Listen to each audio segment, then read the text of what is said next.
Good morning, class 11th. In the previous class, we have discussed about the immunology, the types of immunity, and antigens and antibodies, if you remember. Today we are discussing about lymphocytes. Okay, lymphocytes are white blood cells that are also one of the body's main type of immune cells. So when you are studying immunology, that means you are studying everything about lymphocytes and how they function and where they are produced. So lymphocytes are produced in the bone marrow like other blood cells, and they are found in the blood and lymph tissues. That is why also called as lymphocytes. Lymphocytes, in lymphocyte, lymph from the lymph tissue, and cytes means cells. Yes, you remember. So lymphocytes are the name, and these are considered to be the most important part in the immunology. Just see the structure of the blood cells. When you see all the blood cells which are present, the blood cells can be monocytes, lymphocytes, neutrophils, snophils, basophils, platelets, erythrocytes, and macrophages. So these are the types of.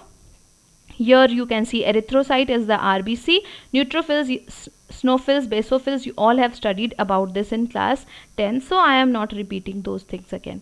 Here in immunology we are more concerned about the type of WBC, which is lymphocyte.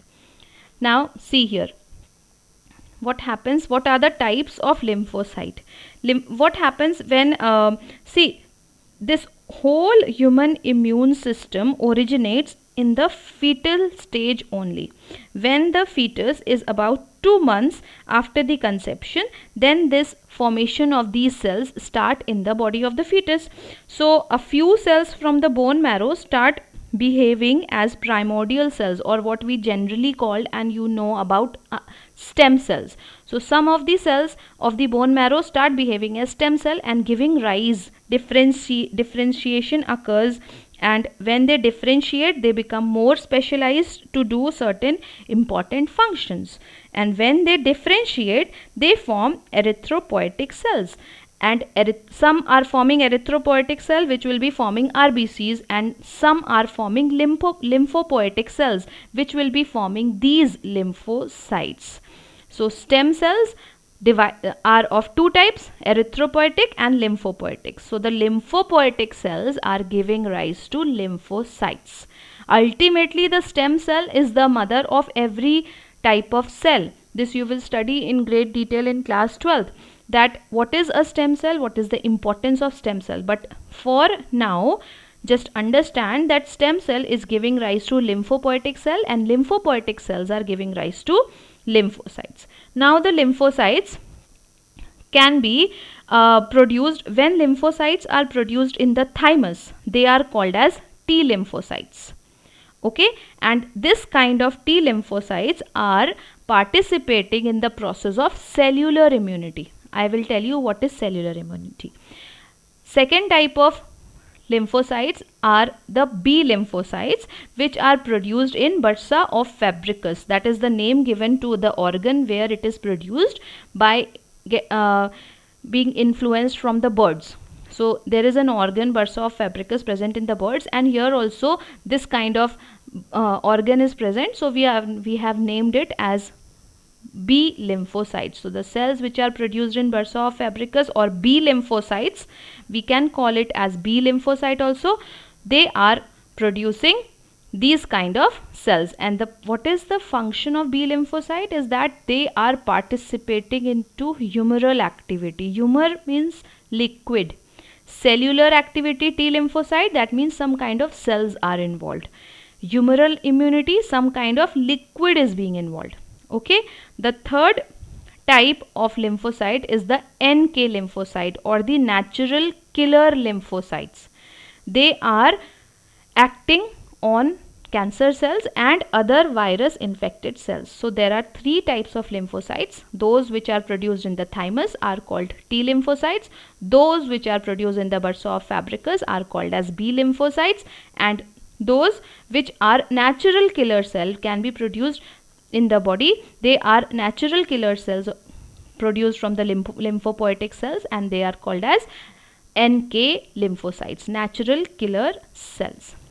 Okay, so some cells pass into the thymus, and when they pass into the thymus, of course they will be producing T lymphocytes. And T lymphocyte, now I am telling you about the concept of their function. Just understand the concept, how they work. The immunity which is offered by T lymphocytes, or which we can call as T cells, is called as cell mediated immunity or cellular immunity, as being mentioned here. Here the cellular immunity is the type of immunity which is generally related to the cells, and here the cells are engulfing, because all these are forms of WBC. You remember the major function of WBC was engulfing the germs or the foreign particles by the process of phagocytosis. Yes, so here also T lymphocyte will function on the basis of phagocytosis, and such kind of immunity which is given in the body is called as cellular immunity. Now coming on to B lymphocytes.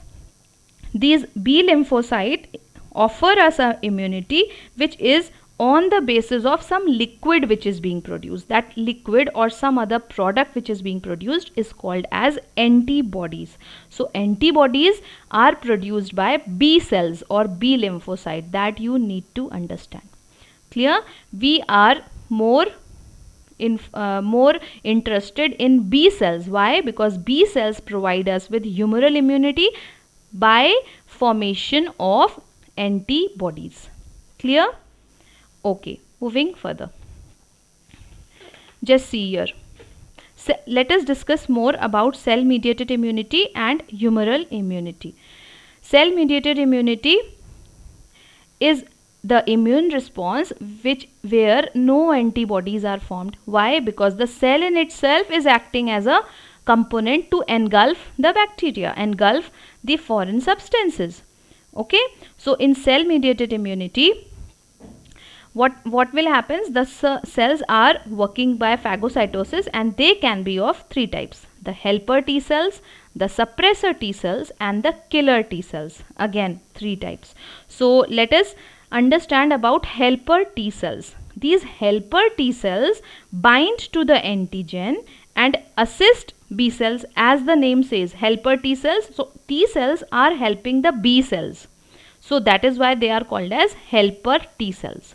Okay, suppressor T cells, they interfere with the functions of B cells and prevent exaggerated immune response. See, helper T cells will provoke. Yes, B cells, you can do it. You do the process, you produce the antibodies. But suppressor T cells will not allow, will stop the B cells from exaggerating the response, from an enhanced response. Only that much response will be created, only that much protection will be given by B cells, that much is required. So suppressor T cells are preventing the exaggerated immune response by the B cells. So they are suppressor. And third one is the killer T cells. They themselves break or lyse the infected cells and stop further growth of the foreign bodies. So killer T cells are majorly involved in the process of phagocytosis. Okay. Other two cells, that is helper T cells and suppressor T cells, they are named on the basis of their relation with the B cells. Okay. If the T cells which are helping the B cells to produce any effect, they are called as helper T cells. If T cells are suppressing the exaggerated response from the B cells, they are called as suppressor T cell. So helper T cells and suppressor T cells are working in coordination with the B cells, but killer T cells are functioning on its own by the process of phagocytosis and killing the foreign bodies then and there. Clear to all of you? Okay.